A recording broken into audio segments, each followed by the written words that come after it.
Hello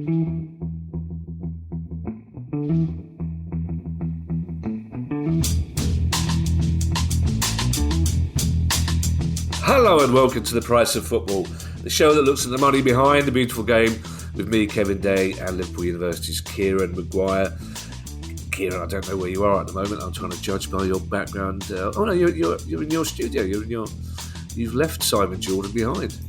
When were you going to tell me about that, Kieran? I had to find out via Twitter. Well, I thought you'd be in the disappointed, not necessarily angry, but I suspect you're both in terms of. I was asked to pop up to the Baby Shard and go in with Jim White and Simon Jordan to talk about this and that. Yes, well, we know producer Guy is a master of the I'm not angry so much as disappointed, whereas I, Kieran, am a master of the what the fuck, really? I had to find out via Twitter.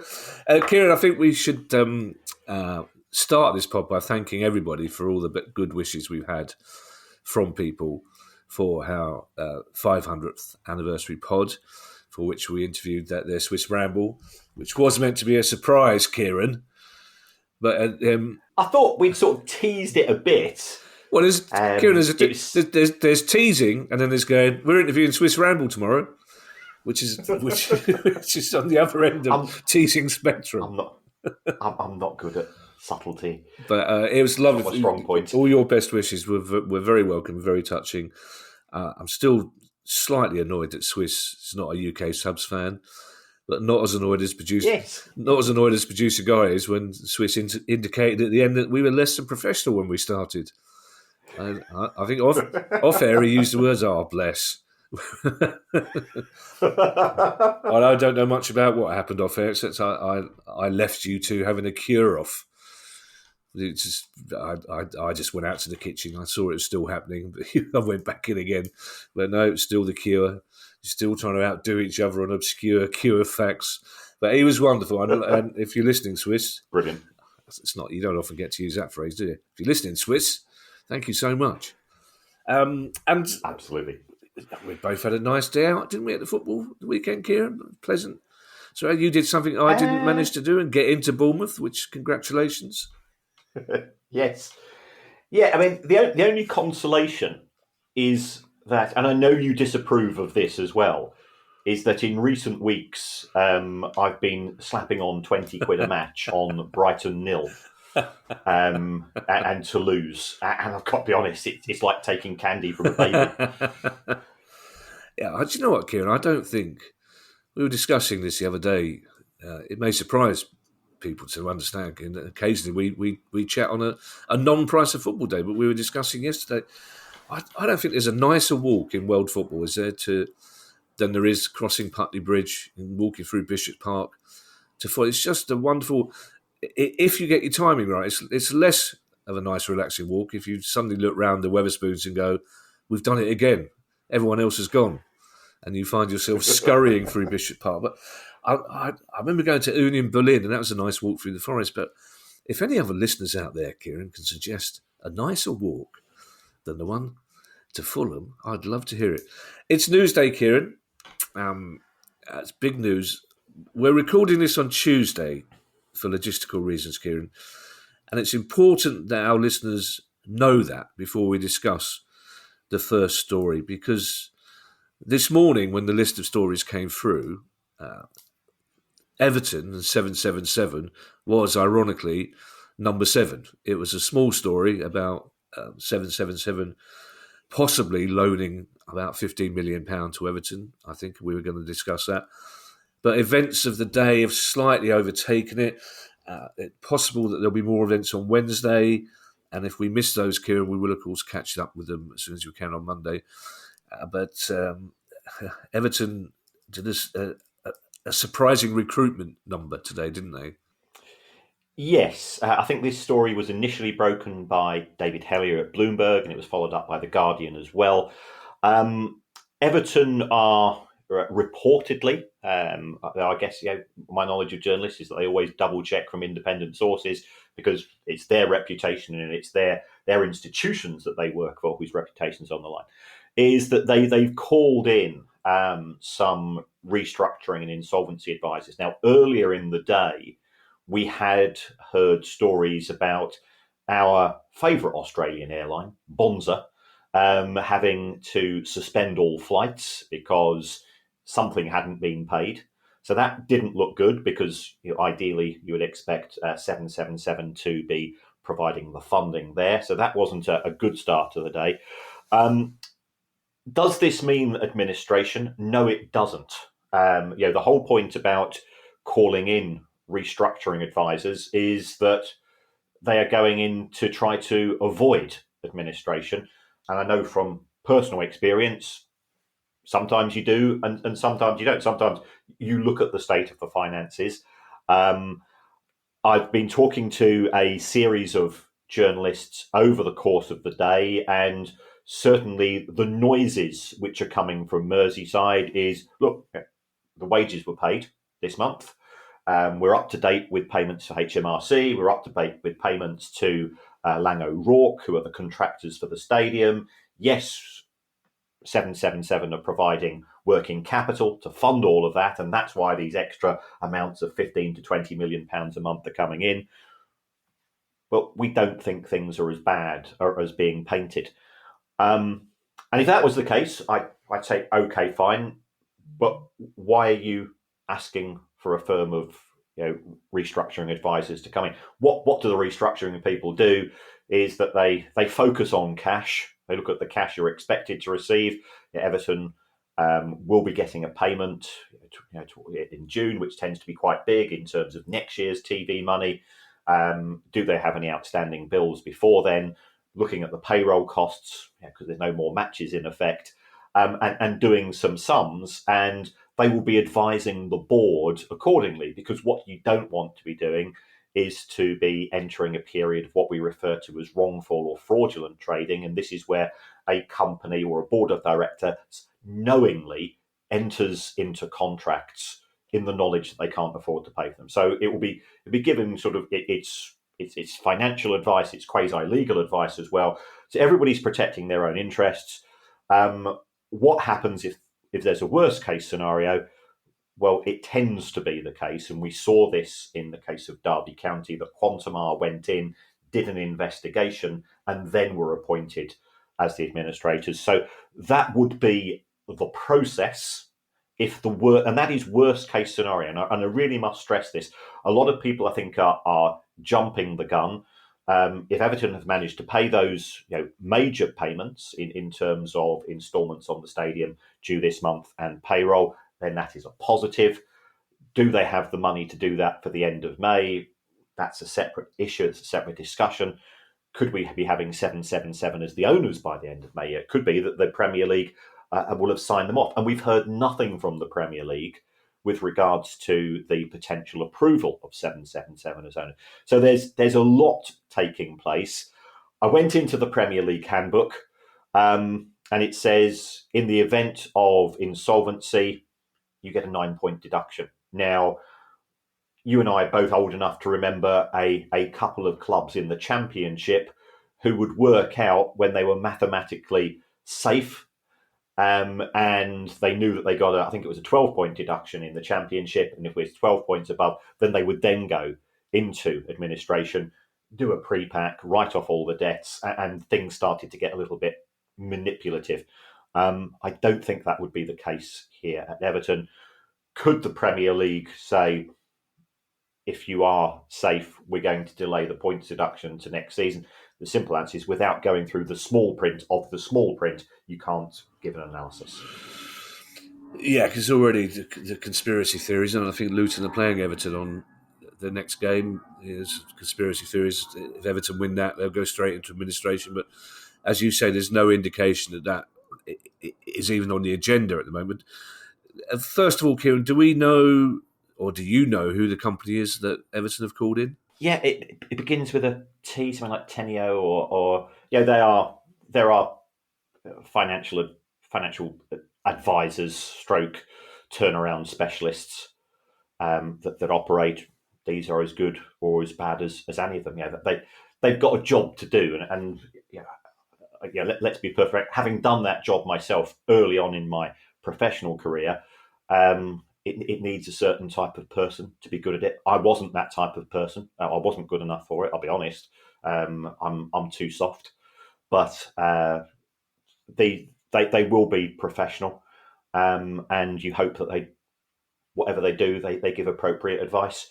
It doesn't matter who you support. You want Everton to be in existence. You want people's jobs to be preserved. You want local suppliers to be paid, and all of the things that we hope for all 92 clubs and those in other leagues as well. To come back to your point about the Premier League, Kieran, the collapse of Bonza Airlines yesterday obviously has ramifications for Australian football as well, because they sponsor Melbourne Victory. But Bonza Airlines are a major airline, major cross Australia airline, wholly owned, I believe, by 777, or certainly 777 are major partners. According to the Guardian report today, the PR company that have been working for 777 for quite some time have terminated their agreement because they've yet to be paid. So we know at least one of those things is true about Bonza Airlines going bust. It almost beggars belief that from this situation, the Premier League could now nod through 777 taking over Everton Football Club, doesn't it, in these circumstances? It does. I think there is a problem in that Farhad Mashiri is given 777 exclusivity. We've had discussion, you and I, with third parties who know other parties who say, we find Everton a really attractive proposition, but we can't, nobody's answering our calls because they've got this exclusivity. So are the Premier League in an awkward position in the sense that could they be on the receiving end of a lawsuit if they forbid the acquisition of Everton Football Club by 777, because we're living in a very litigious world. 777 are from the US. If you take a look at the nature of some of the activities of 777 and how it generates money, that is on sort of legal cases and structured settlements and so on. So I do have an element of sympathy for the Premier League. If they approve the deal and it all goes wrong, it reflects badly on them. If they prevaricate, which is what they're doing at present, everybody gets frustrated.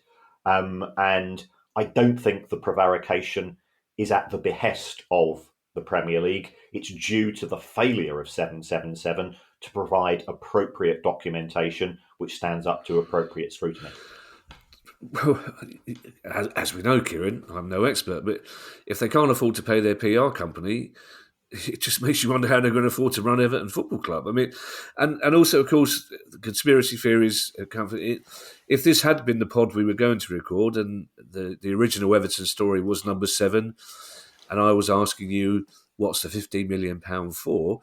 Of course, on social media and elsewhere, people are already speculating what the £15 million was for. Well, that's obviously to pay the wages. It's obviously to pay the bills. But as you've just told us, the wages are paid, the bills are paid, everything's up to date. So why were 7-7 putting extra money into Everton?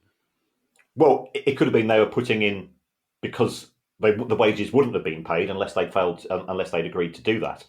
I'd heard, again, you have to take everything with a huge dose of salt. I'd heard from another source that they were struggling to pay the wages, and then 777 stumped up some money. Now, I don't know how much, and also you have to treat everything that you hear with a degree of healthy skepticism, unless you hear it, as the journalists will always say to us, as I said, we're not journalists. I'm a teacher, you're a writer and a comedian.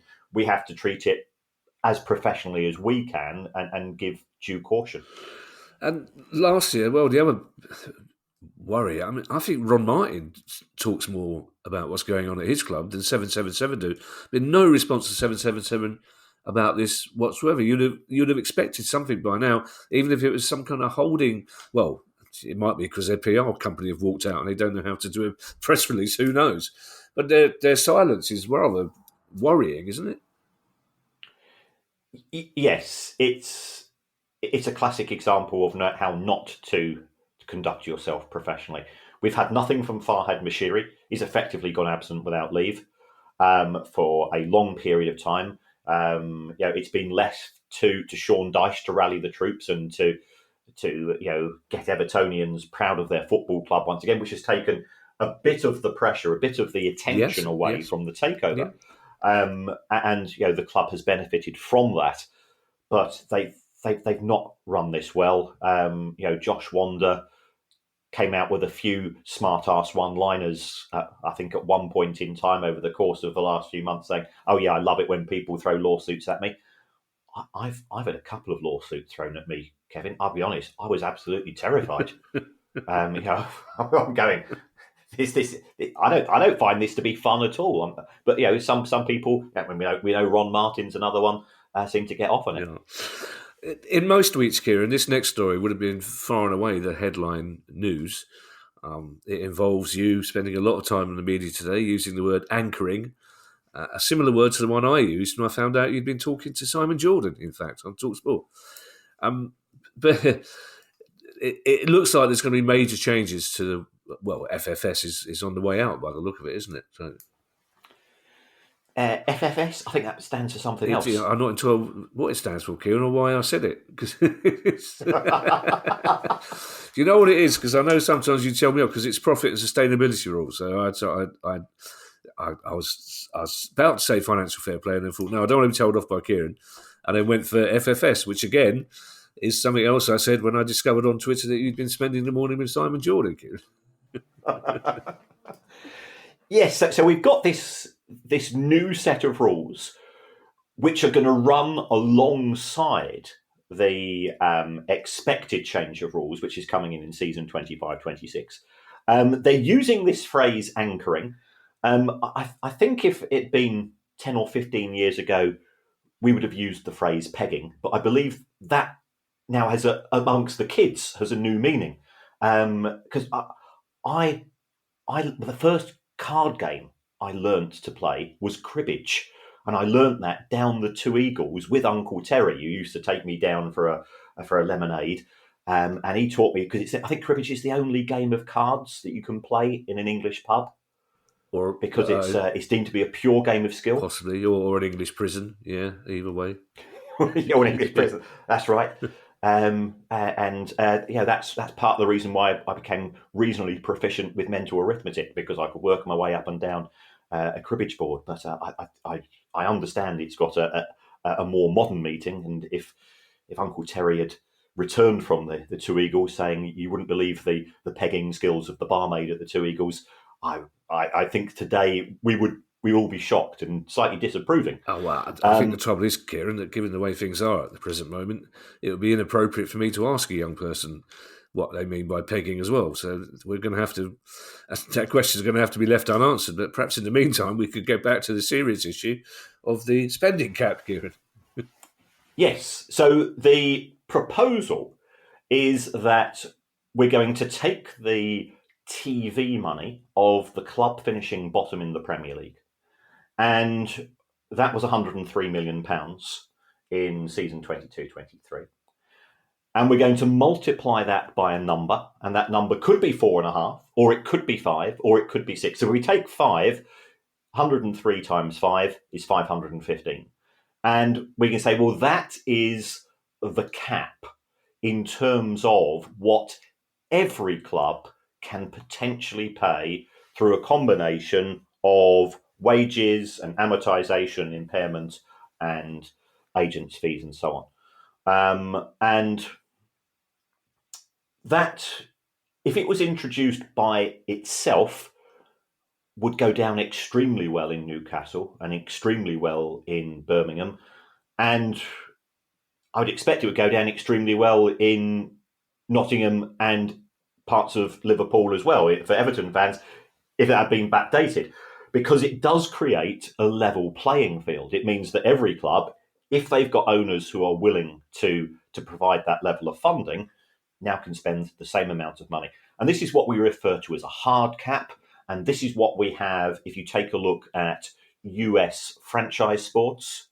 So if you take a look at the NBA and the NFL and so on, and the argument in favour of having a hard cap is because every club can spend the same amount of money on its overall football activities, it creates greater competitiveness. Yeah, and we've said before that the reason why there's so much criticism of the present level of rules or the present type of rules is that it effectively reinforces the strength of the elite against the non-elite. And it creates a closed shop, and it means that there is less jeopardy. We go back to the 70s, Derby County, Nottingham Forest, Aston Villa, Everton. We saw all of these different clubs. You see Ipswich as runners-up in the old First Division. And there was genuine excitement from season to season to season. And that doesn't exist anymore. It's all the usual suspects. That's intriguing in its own right.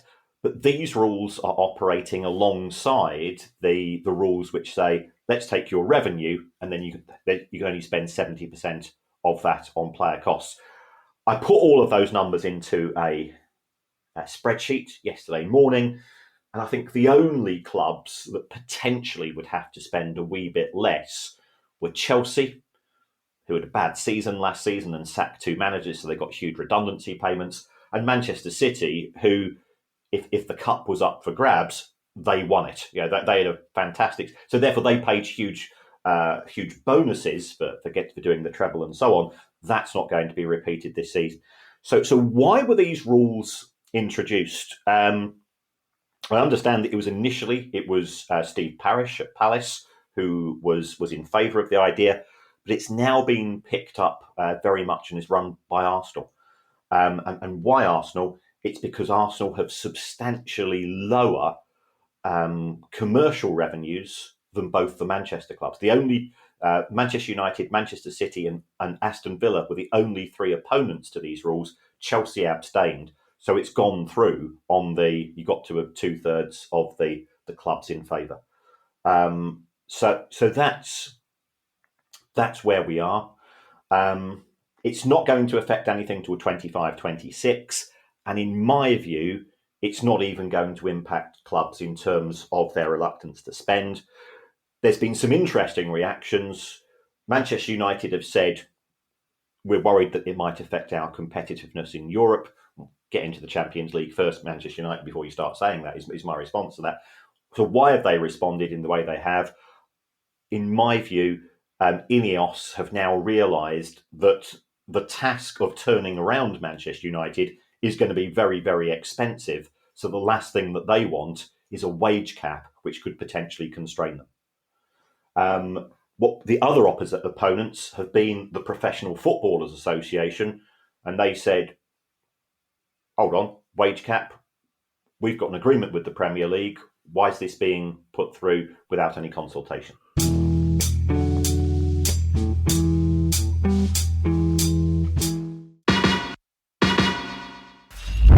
Hi, I'm Steve Lemack, and every week I'm joined by Music Ally's Head of Insight, Stuart Dredge, on The Price of Music, the weekly podcast all about the money behind the music industry.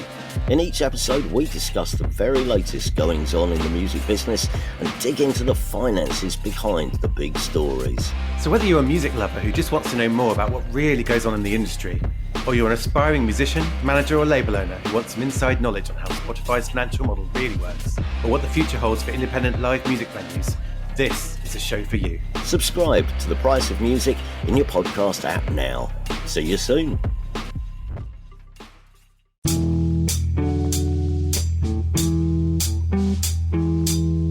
Three questions, Kieran. First of all, who's going to decide this arbitrary number, whether it's 4 times 103 million, 5 times, 6 times?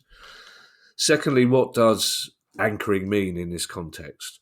And thirdly, what sort of sanction would there be in future for clubs that were to breach this? Are we talking about including a luxury tax on this, whereby clubs could spend much more money but pay a fine that's then spread amongst the rest of the Premier League? Or will there be points deductions if you spend more than your 550 million quid?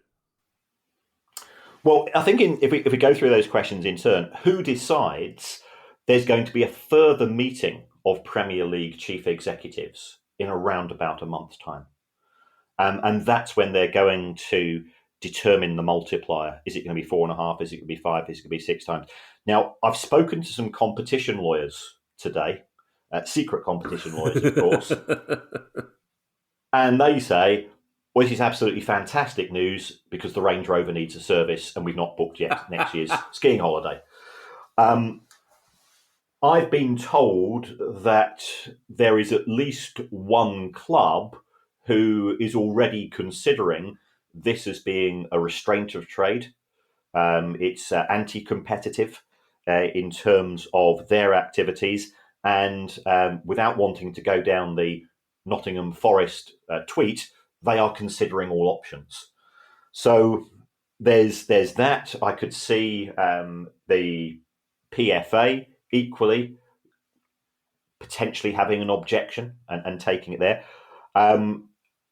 There doesn't appear to have been a lot of research. I spoke to some academics. I spoke to some other people who are not directly linked to the Premier League clubs, but who do have an interest in football, who are involved in the world of finance, and they say, well, we've got no idea where these numbers have come from. They just appear to be randomly picked.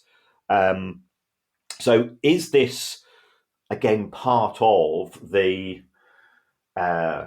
aims of the Premier League to send out the message, look, we're trying to put our house in order, we're trying to get a wage gap, we don't need a regulator? Is it also part of the changing landscape of Premier League football, where 5 or 6 years ago, you knew you had 6 clubs who acted together and you had 14 clubs who acted together, and what we've seen since then are shifting sands. New groups, new factions are being formed all of the time.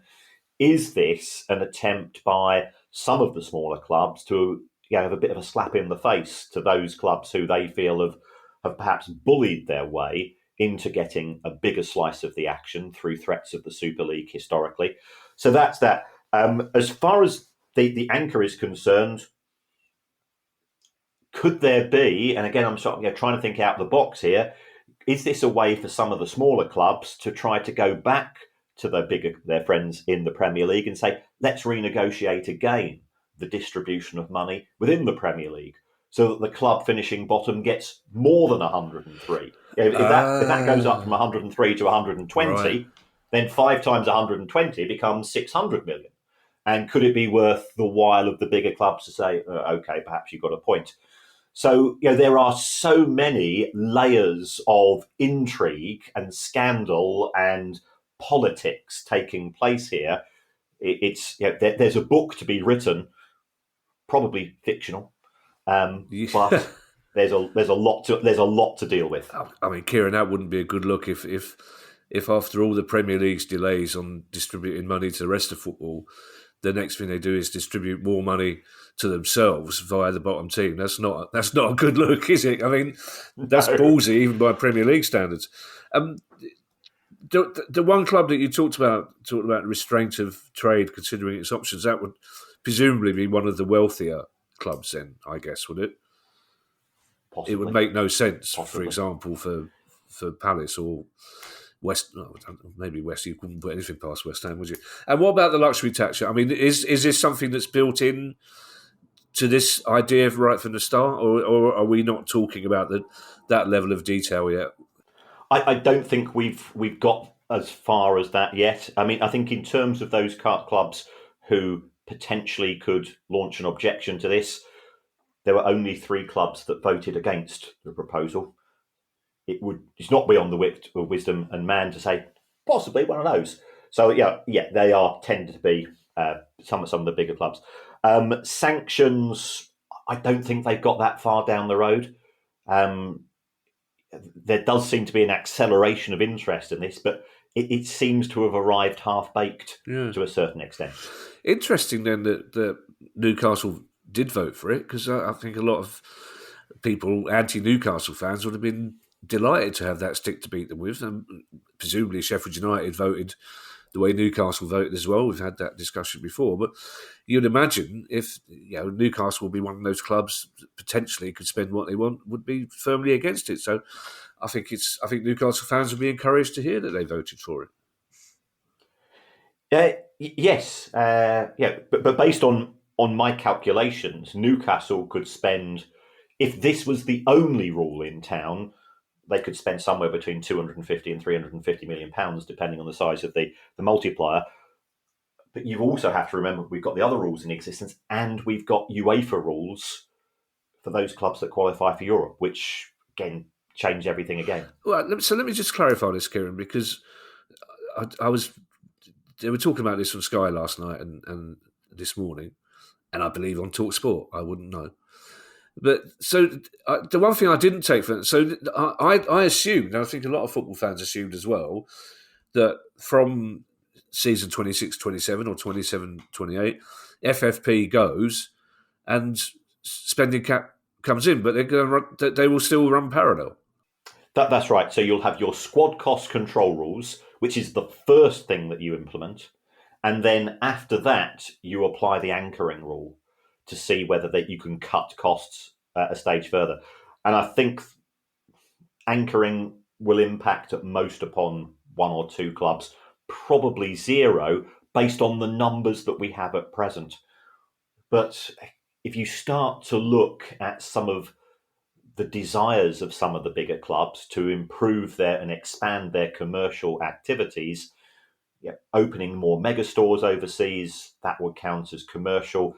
That would be excluded from anchoring.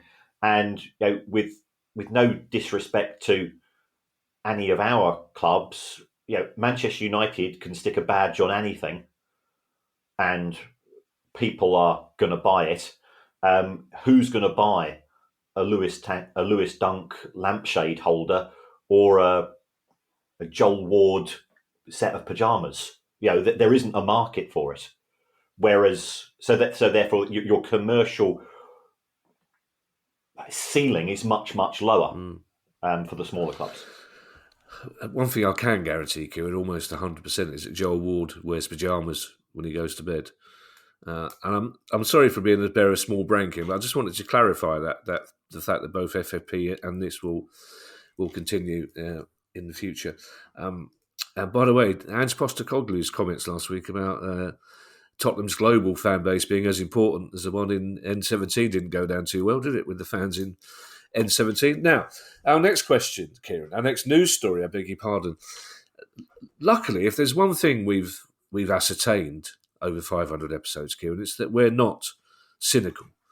I think that's the last thing. I think even Swiss Ramble, when he accused us of basically being shit for the first 100 episodes, which is what he did in a very polite way, I think even he would have said that you weren't very good, but at least you weren't cynical.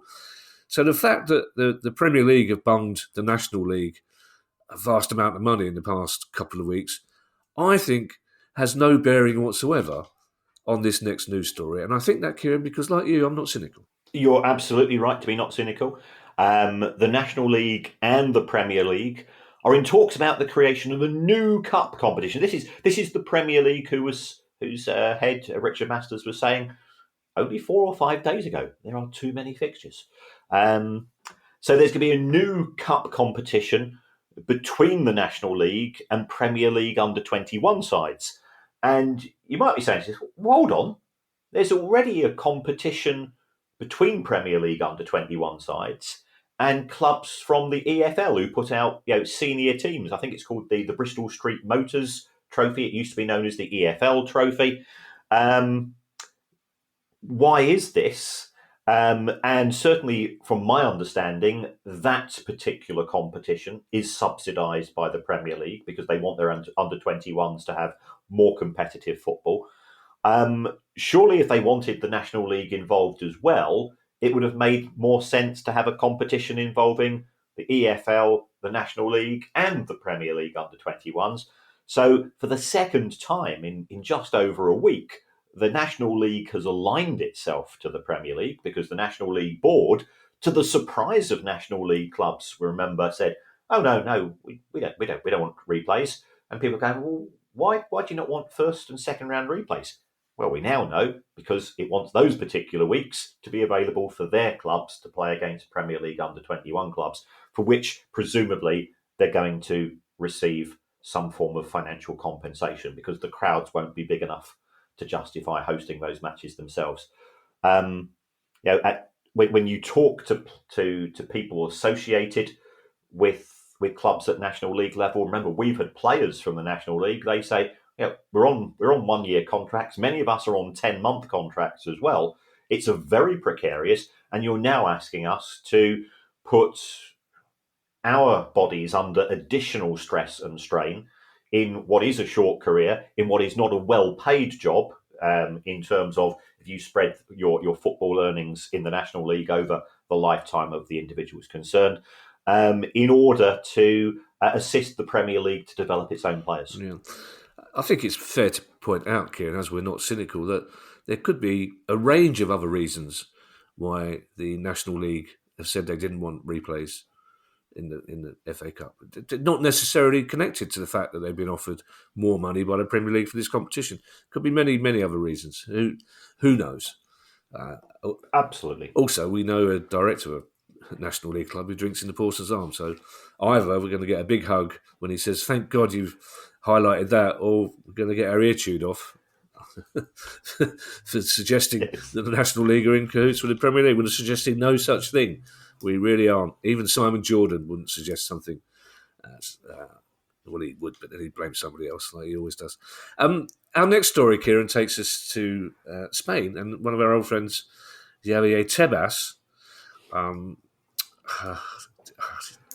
I mean, he's not popular at the best of times, Kieran. He's not making himself popular with this story, is he? Well, unpopular with whom precisely? Fans. I think Spanish fans have a more sanguine attitude to the love and the importance of home fixtures than we perhaps do here in England. But what Tebas has said, and I think this could be a stalking horse, is said that official La Liga matches could be played in the USA from the 25 to 26 season. La Liga has a TV deal which is worth around about 50% of that of the Premier League. And Tebas is forever going on about the struggles that clubs have in trying to compete with the Premier League. You've only got to look at Barcelona, who spent 140 million on Coutinho, 120 million on Dembele, 110 million on Griezmann. We've seen Real Madrid sign the odd player for decent fees as well, to know just how impoverished they are. So why are they doing this? It's because there is no growth in the La Liga TV monies. So how can we increase revenues? Well, you can get more money by taking matches to the States. In America, there is a different culture with regards to what people are prepared to pay in order to attend a game of football. I know from going to the Premier League Summer Series last year to see what was glorified friendlies, and I paid 110, 120 bucks for a ticket, and that wasn't for particularly good tickets. So there's the opportunity for clubs to generate more money from match day. There's opportunities to increase the size of the fan base there, to sell more merchandise, and so on. Now, Richard Masters, to be fair to him, of the Premier League, has been asked, is it your intention to repeat that? And he said no. But he can't give an unequivocal no, and he can't. Ultimately, he has to do what his members say. I'm just wondering if we will be in a position in perhaps 4 or 5 years' time where the Premier League clubs are saying, have you seen just how much money La Liga is making? La Liga is now catching us up. We don't want to go to America to host matches. We don't want to go to Saudi Arabia to have matches taking place. But we feel we have no alternative because we want to be competitive with the rest of Europe.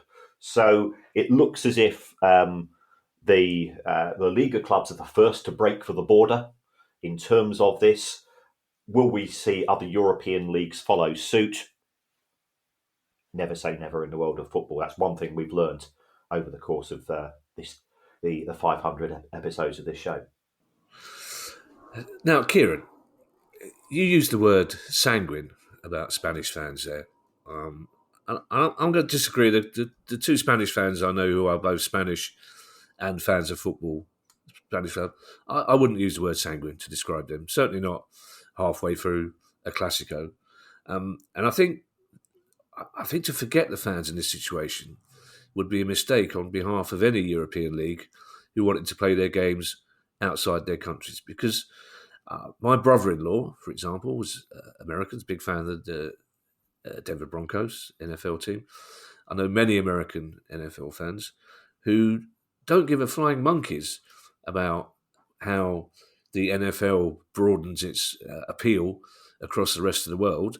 They do give a flying monkeys that they're missing one home game a season because it's being played in Germany or London. And we all know that if La Liga want to make money out of playing games in America, it's only Barcelona and Real Madrid and Atletico and possibly Seville that are going to make money over there. So you try to tell in Barcelona and Real Madrid fans that season ticket list they've been on for 35 years to get their tickets at the Nou Camp. They're missing 3 games. I can't see that happening without. So you try telling Bayern Munich fans that 2 of their games a season are going. Try telling Liverpool fans that 2 of their games a season are going. But I think that would be such a seismic change in football that I just can't see it. I can't see Spanish fans allowing it to happen. I really can't. I mean, the odd. I know there's the odd one-off Spanish FA Cup final or Super Cup or whether that's a different matter. But for an actual league game, I mean, as Palace and Brighton fans, it's not bothering us, is it? Because let's face it, Palace Brighton ain't going to be played in San Diego anytime in the future. But the fans of those big clubs, who, as we saw, Super League, and I know you will argue that some of the continental football fans weren't as angry about it as Premier League fans were. But when push comes to shove, I just think that's a step too far, Kieran. I really do think I can't see them going through with it. Well, I hope they wouldn't, but I hope you're right. I think Spain will be the first to go, and I don't want to see it. I agree with you that German fans are probably the most militant in Europe, followed by English fans. What we also have, I think, is we've got a print media and a TV media where the pundits and the writers are, to a certain extent, on the side of the fans, and they remember it was Gary Neville and Jamie Carragher who really rallied the troops during Super League, which caused those demonstrations, which caused the whole idea to collapse so quickly. There wasn't the same reaction in Spain. There wasn't the same reaction in Italy. It didn't affect Germany because German clubs had simply originally said no. My concern is that if you take the objectives of the owners, and this is not an anti-American rant, but if you take the objectives of the American owners of English football clubs, their objective is to maximise revenue. They are not interested in football. They are interested in bottom line. They're interested in developing top line. They're interested in monetisation of the game. And we saw with both Project Big Picture and Super League, what they want to do is to make more money. And this is one way of doing it. I think there are other ways of doing it, which can actually satisfy everybody, although people will probably think I'm slightly mad when I come out with these ideas. Yeah. Well, I want you to promise, Kieran, if they try that in the Premier League, me and you going back to the streets like the old days in the 80s when we eventually got Thatcher out of power. It's going to be full-on scarf, hoodie, bag of bricks, rummaging in a skip for bits of wood. This is not going to happen, Kieran. Lincoln City are a club who's always been on the opposite of the naughty. I never did find out what the opposite of a naughty step is. But they've had some good news regarding investment this week from, ironically, a major American player. Yes, I think Lincoln City are a perfect example of a progressive club that engages really well with the local community, with the fan base. Clive Nates, he's the owner, he's also said, I can only take the club so far. And what we see from Lincoln is, £1 million, £500,000 coming into the club on a regular basis. But they've just had a boost. 1/8 of the club has been sold now to an MLB chief, Ron Fowler, who owns the San Diego Padres, where the Brighton Crystal Palace match is not going to take place according to you. I don't know whether that was a Freudian slip or you've just been pre-reading the script for today's show. No, Kieran, it's obviously pre-reading. I do have a cursory glance. I'm quite professional. I do have a cursory glance before we go on air. So, why has Ron Fowler decided to become a minority investor in Lincoln City Football Club? Well, the chances are he's seen the progress that's been made there. If I was advising anybody to buy into an English football club, I would be looking at a club probably in League One. We've seen what's happened at Ipswich Town. They were taken over 12, 18 months ago by American investors who've now sold out a share for valuing the club at 100 million. They bought it when it was probably worth 20 to 30. So they'll be seeing those deals go through, and they'll be saying, well, Lincoln have had a pretty decent season, going for the playoffs as far as League One is concerned, get up to the Championship. Luton did it. And if you get into the Championship, start of August, you are 46 games away from the Premier League, or perhaps 49 if you get into the playoffs. So you can see the attraction of a club such as Lincoln. It's got decent, solid support. It owns its infrastructure assets. It's got a management team in Clive and Liam who are super professional. They both row in the same direction. I think it's really important that you've got a chief executive who has a good relationship with the owner and therefore knows how to deliver the objectives of the owner. Fantastic relationship with the fan base. I can see why I'd be attracted as an American investor. So I think the other bonus for Ron Fowler as well is because I imagine back in his days when he was owning San Diego Padres, he'd be sitting at meetings with other high-flying Americans, all of whom have got names like Loudon J. Barkley III and Hiram J. Berry Finn, whatever. And then they've introduced Ron Fowler, and they've all gone, what? Ron Fowler? Ron Fowler's not a name that belongs at high-class American sport. Somebody said to Ron, do you know where you're going to fit in? England. Preferably the north of England. You'll fit right in the north of England. Here he is, Ron Fowler. Oh, there he is. He's American, you say?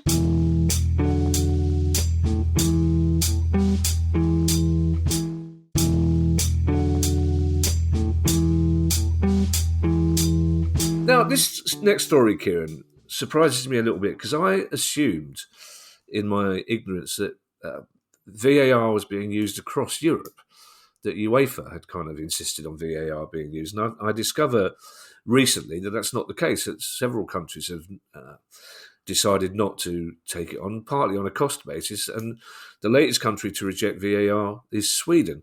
I hope that in just a few weeks' time we can say the UK has rejected VAR because it clearly ain't working, which is nice for us. Some people, Kieran, are too mature. When some people are proved to be right 5 years down the line, they go, well, I'm not going to say anything. I'm not going to point out. I'm just laughing in people's faces saying, I told you. I said it would never work. So, but Sweden have rejected VAR, Kieran. So yes, I think there are two issues here. Firstly, as you correctly observed, there is an implementation cost. The Swedish league does not have the same resources as far as the Premier League is concerned, but the cost of installing VAR is the same, whether it's in Sweden or Belgium or England or whatever it's going to be. So therefore, they've done their sums and they've decided that they don't want that level of cost to be incurred. I think they've also probably seen the controversy which has dogged VAR from day one. The implementation has been spotty, I think is the polite way of describing it. Somebody said to me the other day, and this is actually somebody says, I'm going to stop listening to the podcast because I always defended the referees, not necessarily VAR. But somebody said, I go to football to celebrate a goal, not to celebrate a goal 5 minutes later. And I absolutely understand that. I have my own set of reservations. So they've decided that the costs emotionally and the costs financially outweigh the benefits. What would it take for the Premier League to stop using VAR? It would take 14 votes. That's it. It takes 14 people to raise a hand. Why has that not taken place? It's because, despite all of the reservations about VAR, it's getting more decisions right than it's getting wrong. But is the price of the ones that it gets wrong justifying, and also the delays in being able to, because every time a goal goes for us, which as a Brighton fan I've not been able to do for a long time, or against you, the first thing that you do is you look a quick look at the players and you look up at the screen, and that has become a cultural issue, and it certainly has had an impact upon the enjoyment of the game. Goal line technology, semi-automated offsides, I think are areas which can be implemented well. There are broader issues, I think, with some of the more subjective decisions. There are occasions, like Fulham on Saturday, where you sort of make a mental note as you see the ball rocketing into the top corner. You go, there are definitely 4 defenders in front of him. This is definitely. And occasionally, there's one of the goals we scored against West Ham. You go, that ball was definitely played backwards. He's definitely offside. So you can celebrate, but for the most part, I thought it was very interesting as well that as Postecoglou said after the game on Sunday, and I didn't think that was a penalty, that first one, I have to say, from which Arsenal broke away to score. He said that he no longer celebrates goals until the game's actually kicked off.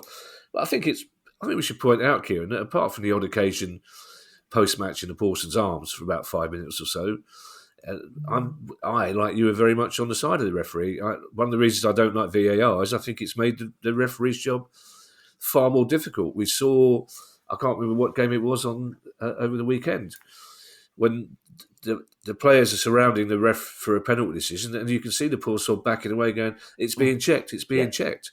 But this, we've got some of the best referees in the world in this country, whose integrity we would never question, which is why we were so cross about the Forest thing.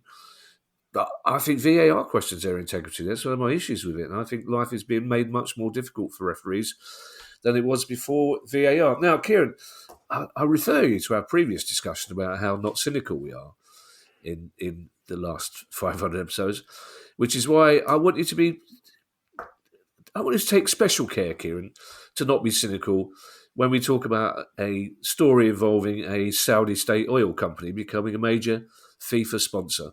I don't think there's anything in that other than the fact that a very kind Saudi state oil company wants to help football across the globe by bunging FIFA a bit of money. Yes, Saudi Arabia is hosting the World Cup in 2034. Oh, I forgot that. That makes me sound cynical, doesn't it? It does make you sound cynical. Aramco, which is one of the, if not the wealthiest natural resources company on the planet, has decided to become a major FIFA sponsor. We've seen the likes of Gazprom from Russia sponsor before. I don't think it's any longer a sponsor of UEFA.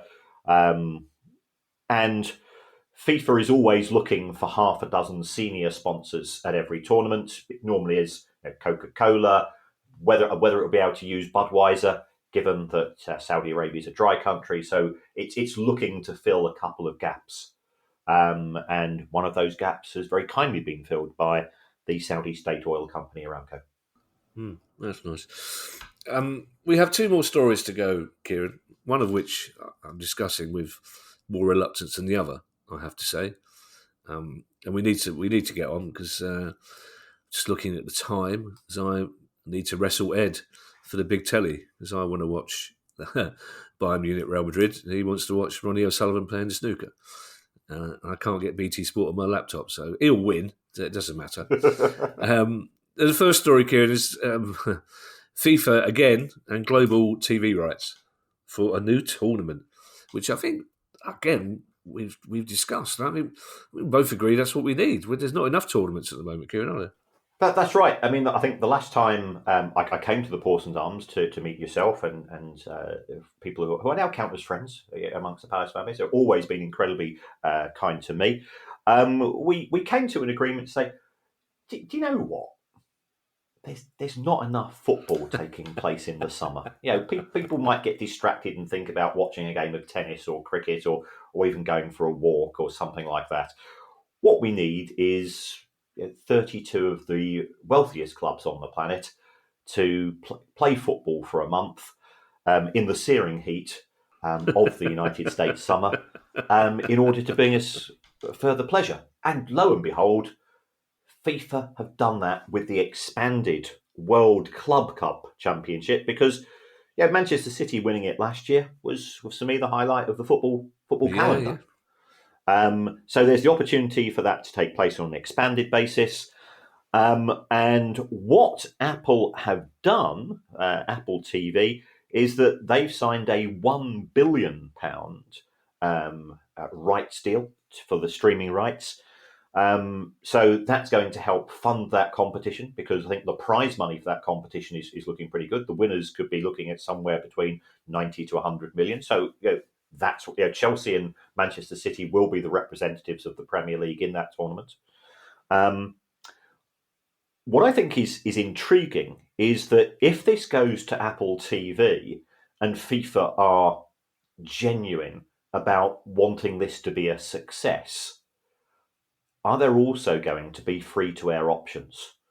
Because who's going to sign up from this country to watch Fluminense versus the African Nations Cup winner, from the African equivalent of the Champions League?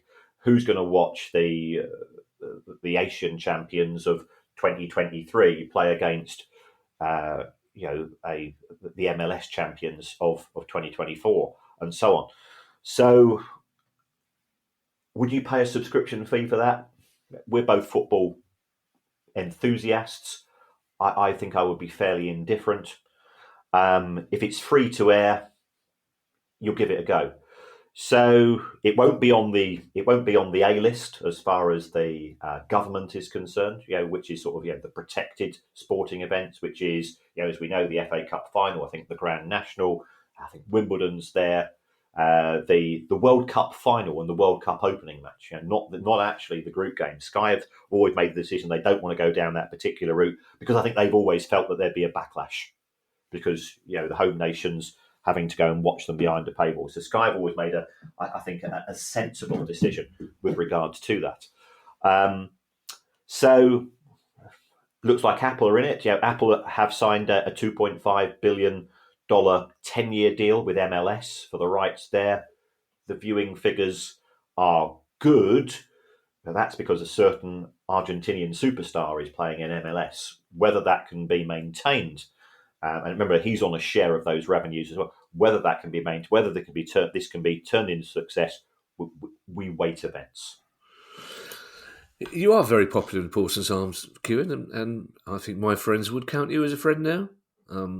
Everyone's always very pleased to see you. One of the reasons being that when it comes to buying a round of drinks, pint of Guinness, pint of cider, pint of lager, double Jamesons. Kieran, what would you like? I'll have a pint of water, please. That's always, and in fact, sometimes it's not even I'll have a pint of water. It's I've got a bottle of water of my own, which I've yet to tell Graham and Bev who run the place that you're bringing your own water in because there are very few things that get you barred from the Paulson's Arms, but bringing in your own water they'd rather you set up a still in the back bar and brewed your own gin than bringing in your own water. This last news story, Kieran, I give it the title news story. I'll give it the cognomen news story. I'm reading it out because it says it here. It says here the most important question of the summer: how much will it cost to complete the Euro 24 official sticker album, and what's going on with Topps and Panini? I'll be perfectly honest, Kieran, I'm not that interested because I'm a grown man. But clearly, to producer guy, this is an important question, so crack on.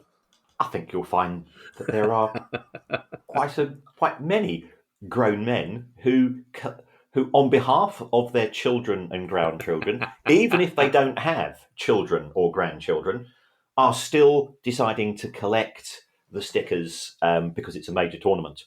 And Kieran, if we look at Kieran, can I stop you there? That argument is akin to me saying I'm buying these 2 bottles of wine from the co-op to lay them down as an investment for my grandchildren.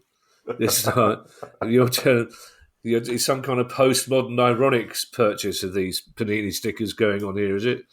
In order to, so at some stage in about 100 years' time on the Antiques Roadshow, this beautiful young teenage girl says, well, I can't part with them because they were handed down to me by my grandfather, Kieran, who spent his life and his money. And the person will go, well, Kieran Maguire of the Price of Football podcast? And they'll go, yeah, who's that other bloke? So with no idea. And then the antiques expert will say it's worth nothing, and then your granddaughter will go, I've got a signed photograph of Kieran Maguire, and the antiques expert will say, everyone's got a signed photograph of Kieran Maguire. And then she'll say, I've got one that's not signed, and he'll say, now we're talking.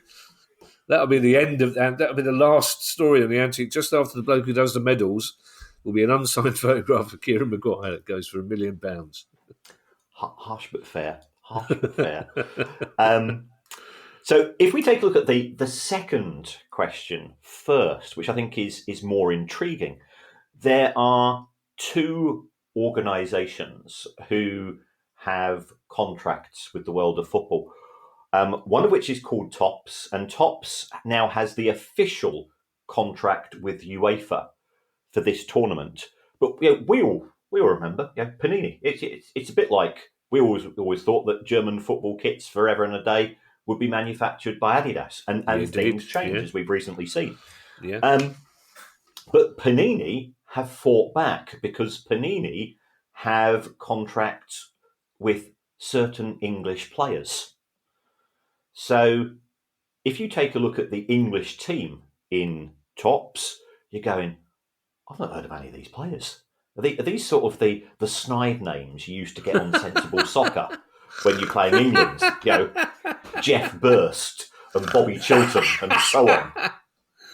And finally, Jen Bronson gets into the England team. That's right. So it's all a bit bizarre.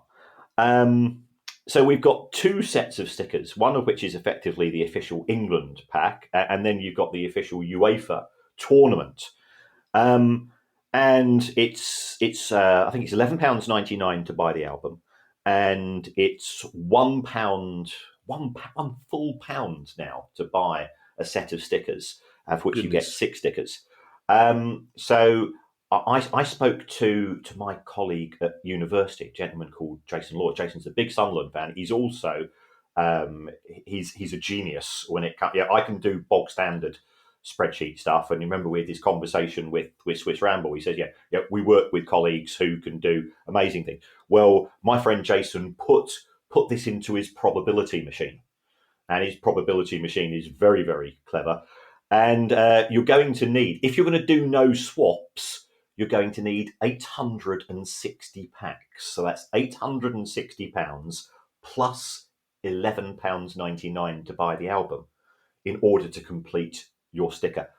Now, if you use swaps, or if you go to the Tops website where you can buy particular players, it certainly reduces the number. So if, for example, if you bought 100 stickers and you knew exactly who you were buying, there's no fun in doing that. Part of the joys of sticker collecting is that excitement when you open the pack and you go, oh yeah, Polish left back. I've got 3 of them already. But if you bought 100 stickers direct, it would only cost you £239 plus the cost of your 100 direct stickers. So it depends which route you want to go down. And what you will see, if you go on Facebook and similar sites, there's lots of people who are setting up sticker swap books, and then you get the people saying, I'd love to do this, but my kids can't afford the manuals, and can you give them to me? And then you got this, and some of them are scamming them, some are not, and it all starts to get again. There's a whole drama to be written about the world of sticker collecting over the course of a summer. To my surprise, Kieran, I did perk up and show some interest halfway through that. And one question I do have for you is, how much does a probability machine cost? Or you've got to have a degree in abstract maths and put it in. And you also have to be familiar with a programming language called Python. And you run a series of simulations on this, and it works out the numbers for you. But it's a probability machine. It's tough. I wish I'd had a probability machine in my teenage years. It would have saved me a lot of wasted evenings. I reckon we must be able to find a pub probability machine somewhere who can just there'll be a bloke or There's always a bloke.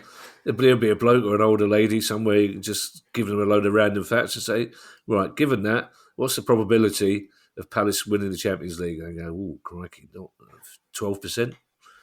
And there you go. That saves you 4 years of doing an abstract. What's abstract maths? Abstract maths? What's abstract maths? It's maths which involves no numbers. Just symbols. Get out of here. What? What do you mean maths that involves no numbers? You do a degree in maths. You won't see a number for 2 years. Or years, probably. You might see a... What happens if you do a whole degree in abstract maths and you just get a 2-2? That'd be heartbreaking. or a square tetrahedron. How can you have maths with no numbers? That's why it's advanced. Yes, yeah, I get the advanced. Oh man, you're working on levels that I can't begin to understand. Thank you to. I'm going to see. I'll have to ask Ed now. That's my answer to everything these days. Ed, what's? No, I'll be better. You say, hang on a second. You've only just asked me what pegging is, and now you're asking me what abstract maths is. See, that's how you top and tailor podcast, Josh Widdicombe. Thank you to everyone who's donated to the pod via our Patreon page. If you'd like to make a small monthly contribution to the pod, as well, that'd be very kind of you. It will get you access to our chat community and our regular quizzes. Don't forget our end of season quiz is coming up in just a few weeks' time. You can do that by going to patreon.com/priceoffootball. If you have a question you'd like answered on the show, email us at questions@priceoffootball.com. And if you'd like to buy our book or one of our other books or get yourself a Price of Football t-shirt or degree in abstract maths, you can do that at the same website, priceoffootball.com. Now, don't forget, as we've been mentioning, from next week, our questions pod will arrive on Tuesday rather than Monday. So don't panic if we're not there on Monday morning. You just have to do your gym session or your 15-mile walk on the dog on the beach without us, or put it off to Tuesday. But I promise you, we'll be with you first thing on Tuesday every week from now on. But we'll be back on Tuesday. No, we're back on. We're back on Tuesday. Oh, it's complicated, isn't it? This is why we might sneak in an interview between then and now. Who knows? We are going to sneak in an interview, Kieran, with possibly the secret footballer. We don't know. But this is why the fact I couldn't get the day right was why I failed my interview at Cambridge for my abstract maths degree. But we'll be back on Tuesday with our questions pod. In the meantime, I will hand you over to Mr. Kieran Maguire for his customary farewell. Well, once again, a huge thanks from both Kevin and myself for all of the kind words that you've sent with regards to episode 500, and we were genuinely knocked out that Swiss Ramble agreed to come on the show. He's a man whose time is very precious, and we're honoured to have him there. There's a variety of ways you can support the show. If you want an ad-free version, you can go to Patreon and join our Patreon channels. And there's been a lot of Patreon chat on our Discord channel today due to various football matters taking place. There's another way that you can support the show, and that's to give us a review. It helps us with the charts. It helps us with the algorithms. If people are thinking about subscribing, they tend to look at the reviews. It doesn't matter what you say. So you could even say, given that it is show number 501, that you would rather have it presented by Brian Lara and Nick Kamen. And now I've heard it through the vape grapevine going through my head. Oh, that's one of your best. That would be a cracker, wouldn't it? Yes. Oh, that would be a cracker. All right, bye everybody. Bye. The price of football.